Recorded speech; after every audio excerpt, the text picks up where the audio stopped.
Things. I'm here in Pennsylvania today doing a bunch of events and racing to another one downtown, but I'll just say three things about why this race is important. First, because we've got the right candidate.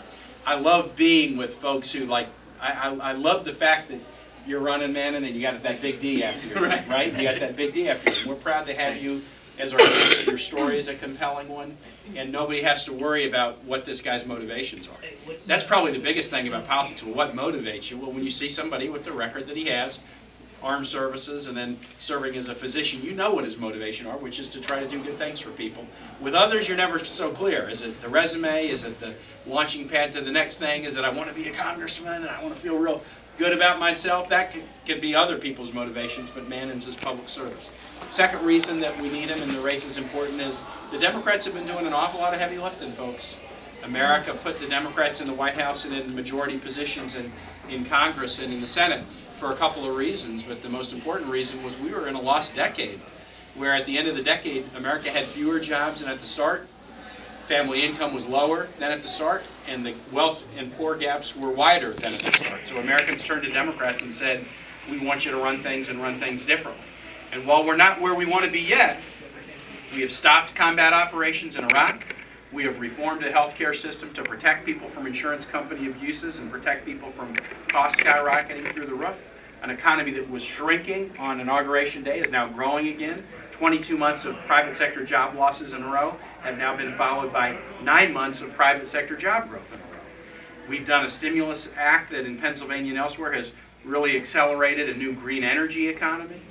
We have put tobacco under the regulatory power of the Food and Drug Administration for the first time. We put two great new women on the Supreme Court. We've saved the American auto industry that was going to get auctioned off in pieces to the highest bidders from other nations. We've stabilized the financial system of this nation.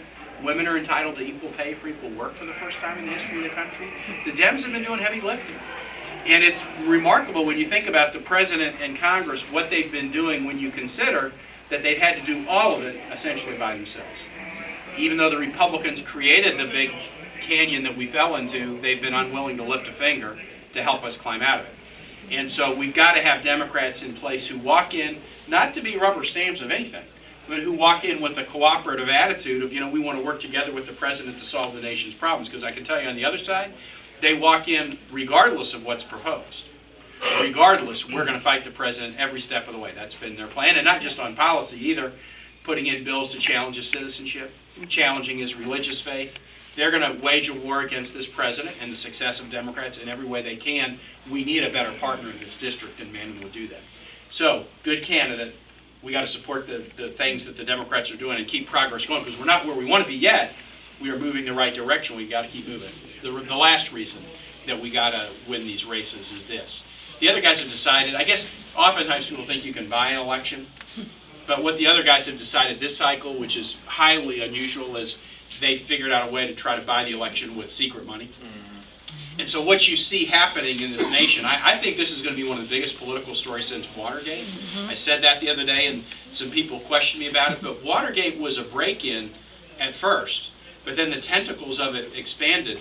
And one of the things that was happening in Watergate was campaign financing. At the time was grocery sacks full of cash that would get given to the committee to re-elect the president. So in the aftermath of Watergate, as a nation in Congress, but also in every state, for the last 35 years, we've passed campaign finance reform that even though it differs state to state, the one thing that is the same is donors have to be disclosed. The American public or the Pennsylvania voters are entitled to know who is funding campaigns.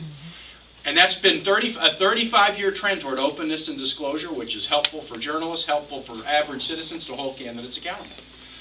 With the help of a radical Supreme Court case from about a year ago called the Citizens United decision, the Republicans have made a concerted effort this cycle to fund campaigns through secret money rather than money that is disclosed.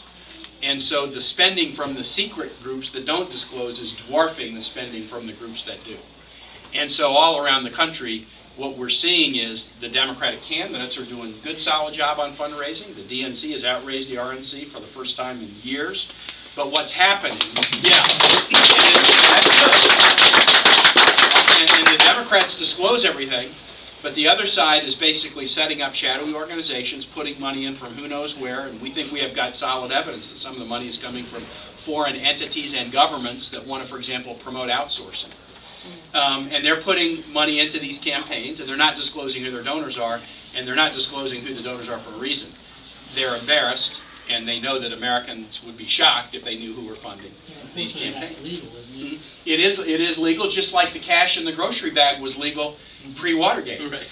But what the Republicans have decided to do is reverse this 35-year trend toward openness and disclosure, and that's the third reason why we got to win.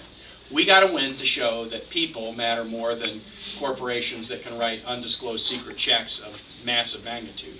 And the way we do that is by doing what you're doing. So you're here to support Manan individually with calls and with knocking on doors. And the field side of politics is what Democrats do best. The R's tend to put it all in the air, but we tend to go door to door and make phone calls and send emails and encourage our friends. And it's that aspect that's going to enable us to do well. I was just in an event earlier for Brian Lentz, and saw again people ready to do that kind of door-to-door work. I'm going to go down now and do an event inside the city of Philadelphia with Representative Shaka Fatah, and we're going to talk about the same thing. It's the person-to-person that matters. Yeah. One of the neat things about 2008, from my way of thinking, and I was the national co-chair of the Obama campaign, was that we really made it person-to-person. In a nation of 305 million people, you can still make it person-to-person. And that's a good aspect of the way we do politics. The other guys tend to not do that. They just believe in TV. We believe in person-to-person. So, Manan, thanks for doing this, and to your family for lending you to the cause. We want to make sure we do what we can to put somebody who's already got a demonstrated record of being a good public servant, to put him in a place where he can represent this district and make you real proud. Work hard for him, and it'll make you proud. Thanks. Thank so you. much. Yeah.